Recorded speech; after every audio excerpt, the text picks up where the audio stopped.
So we're gonna go ahead. We're going to start with our bread.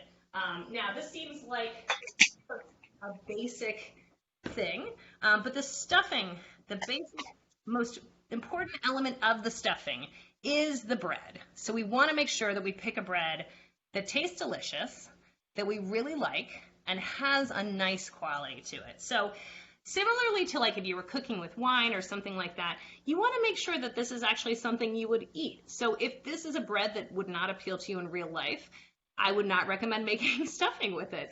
I picked a bread that I am very fond of. It is a potato-based bread, and I think it does a really beautiful job of toasting. And this is our little shortcut trick that we're going to use so that you don't have to spend all day cutting breadcrumbs and cutting up bread and toasting it, because that's a really silly pain. So the little shortcut that I'm going to tell you about is putting in the toaster. So basically you take 2 loaves of bread and you're just going to toast them kind of medium. So you don't want them to be too toasted, but you also don't want it to just be like regular old bread out of the bag. If you're able to, and you have a little bit of time, toasting it and then letting it kind of hang out for like a couple hours to get a little bit more stale, even better. But if you are in a bit of a time crunch, toast the bread. Toasting 2 loaves of bread took me about 10 minutes, so it's not terribly time involved.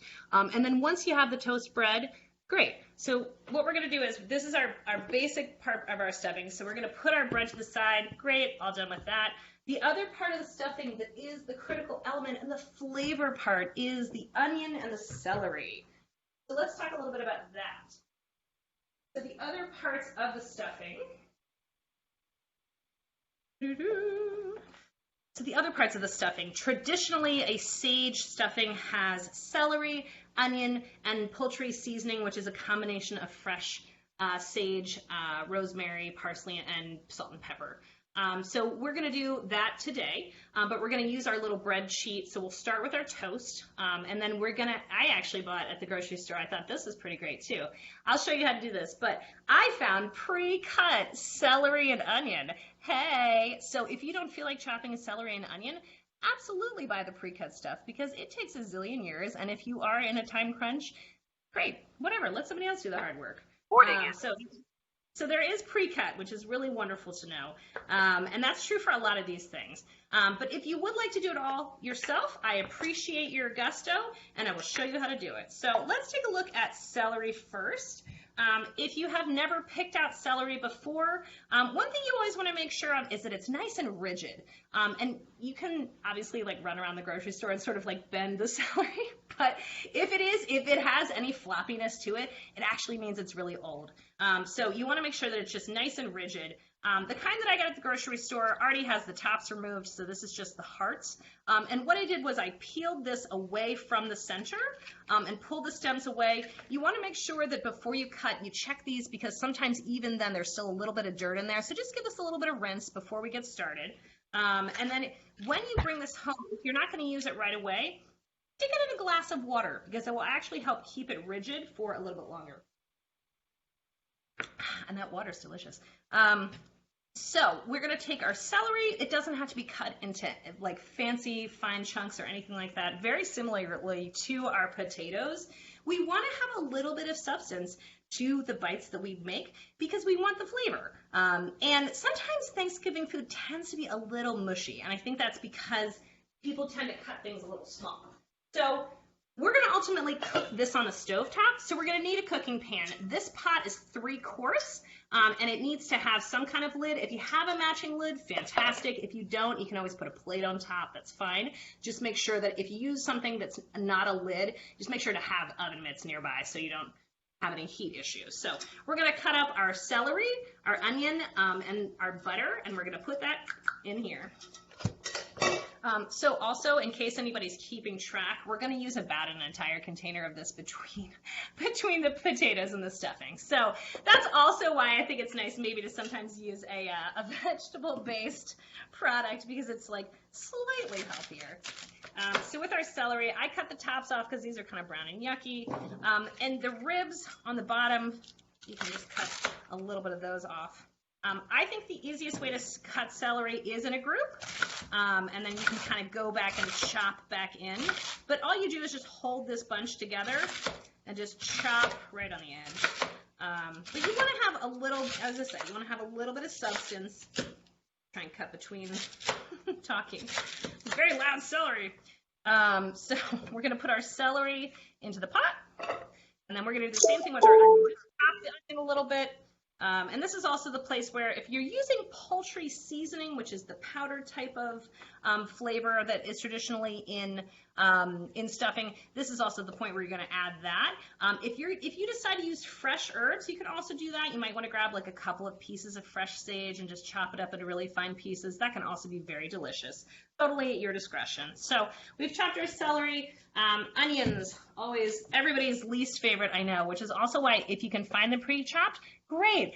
I have been a chef for like 15 years. I still haven't figured out a trick about how to not cry. So I wish I could share that as like a Thanksgiving tip for you, but unfortunately I cannot. So I'm cutting the top off this one, cutting the bottom off this one, and then we just want to pull away just the first layer of this onion just to make sure it's kind of a nice, even piece. Get rid of that extra. And just like our celery, we don't have to do any kind of special chopping for this onion. I think the bigger the pieces that you leave it in, the more flavorful it gets. The onion especially, this is really the powerhouse of the flavor for your stuffing. And that may seem sort of silly, but because onion can caramelize and has the ability to kind of draw a lot of different sweet and savory flavors, it really can do a lot. So I cut this onion just right in half. And I'm going to put one part aside. I'm going to take this side that's the flat side. So basically think about this as like a little rainbow shape. So we're going to put the flat side on the cutting board of the rainbow, okay? And I think the easiest way to do this is there are natural ridges along the line of the onion. If you're able to stay along those ridges, generally you're going to have less of an issue with your eyes getting watery. Now, is it going to be perfect? No, but it's okay. So I think the other trick is as fast as you're comfortable doing this, great. If it's too painful, skip it or just get the pre-made kind. And when in doubt, order out. If it all goes to hell. So we have just kind of a rough chop pile of onions, and I'm just going to come back in here with a knife. It doesn't have to be perfect at all. Just kind of give that maybe 2 more passes. Kind of collect it back into a pile, 1 more chop. All right, great. And we're going to go ahead and put that into our pot, and all of this is going to cook with 1 cup of butter, which is a staggering amount. I had to read it twice. I almost didn't believe it. But 1 cup of butter, that's going to go right on in there. So your butter, and a teaspoon, very, very, I want to emphasize that, not tablespoon, teaspoon of poultry seasoning going here. This is a very powerful flavor.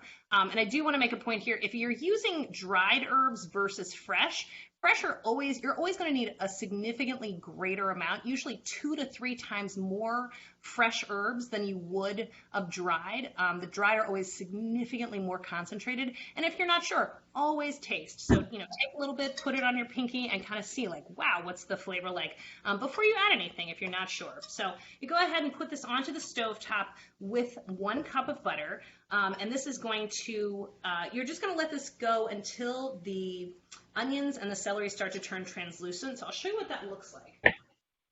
Similarly to the potatoes, I put that on a medium flame, and you need to watch that pretty closely. I don't actually have my flames on, but you need to watch that pretty closely because onion does have natural sugar in it. It can start to burn. So once things start to caramelize, or if they catch a little bit of browning color, that's when you actually want to pull that off. So your onions and your celery, when they have started to soften and they're going to be a little bit translucent, that's what they're going to look like. And I'll show you the comparison. This is the fresh, so that's before it gets cooked. That's what it looks like. And then once it has cooked and become a little bit translucent, we're just trying to soften it. We're not trying to cook it all the way through, but that's the desired look that we want to get, just a little bit tender. You don't want to cook it all the way through because then you're going to cook it again with the breadcrumbs and then it's just going to be mush. So once you get your onions and your celery to that beautiful translucent look, we're going to revisit our bread. So let's grab, where did I put our bread? Bread. We're going to go back to our bread. And all we're going to do with our bread is tear it up. If you want to cut this into really nice, even pieces, you absolutely can. It's time consuming and kind of messy, so I don't want to. It actually looks really pretty even if you don't. But if you do decide to cut it, I think stacking it in stacks of about 4 slices is about the most manageable. Just cut it into thirds and then a half again. You don't want to have tiny, tiny pieces. If you decide to tear this like I do, oh, what a great way to just get a little arm workout. But I'm just going to pull hunks that are about the size of my thumb. So thumb size hunks off of here, and we're just going to throw this into the bowl. No, doesn't have to be perfect at all. And then what we're going to do is we're going to pour the mixture of butter, celery, and onion and spices on top of this. And we're going to add a little bit of broth and bake this off. So this bread takes 2 seconds to tear up, so it's not that big of a deal. Once again, like the most time-consuming part of this is 100% toasting it. However, I think the genius of this is that when you cook this, every piece is really beautifully toasted, whereas I think sometimes when you make stuffing, it's kind of a gamble, and some people like it a little drier, and some people like it a little bit more moist. And so this is where you can play around a little bit with that too. This recipe calls for you to add vegetable broth, and you can if you want to. If you like stuffing that's a little drier, all you would do is tear this bread, add the veggie mixture, and that's it. If you wanted to be a little bit more moist, that's where we're going to go with the stocks. I'll show you what that looks like. I'm just going to show you from this point just so you can see what this looks like. So we've got our torn up bread. And then we're going to add our mixture to it. We've got all of our veggies. And then we're going to mix this up. I'm going to use just whatever spoon. It's still, in my opinion, pretty dry. So I like a more moist stuffing. This recipe calls for up to or more a cup of vegetable broth. So I actually added a cup and a half, which was perfect for me. If you like a little drier, don't add that much. You can always add it in a smaller quantity, like if you wanted to add it like at a 1/4 cup of a time and give it a stir and kind of see how it feels. The other thing to consider is that this is going to go into the oven, so some of that moisture will come off, but not a lot. So if you make this very, very damp, it's going to stay pretty damp. So bear that in mind. There's not too much of a change as far as the texture or anything like that once this comes out of the oven. But once you've mixed all your ingredients together, you're going to put this into a baking dish. And that is vague, I realize. The funny thing, this recipe I thought was really funny because, I told you that was 2 loaves of bread. This is actually a very small baking dish. This is about 8 by 8. What I'm going to do is very intentionally put way too much in here, and then it all gets kind of pressed down. In here, and it looks like way too much, but what you end up doing is just taking a spoon, just kind of mushing it, and if it's not enough, toast more bread. And if you feel like it's too much, that's also fine. Like, you need to do the thing that is the most comfortable for you. I like it a little smushed down, so like I take my hands and I just kind of do it like that. And then this goes into the oven for 20 minutes. And then that's it. It comes out, and I'll show you what it looks like. It is so good. I'm not exaggerating. I have just been like picking at this. It is so delicious. I had to like swat everybody's hands away. But the final product is super yummy and tasty. I sent a picture of this to Becky earlier today, and I was just like, oh my God, I want to eat this. But that's our final product. So that's our basic stuffing. Now there are lots of ways to do variations on this. One of the primary ways people will do a variation is the bread itself. So some people might start with a cornbread.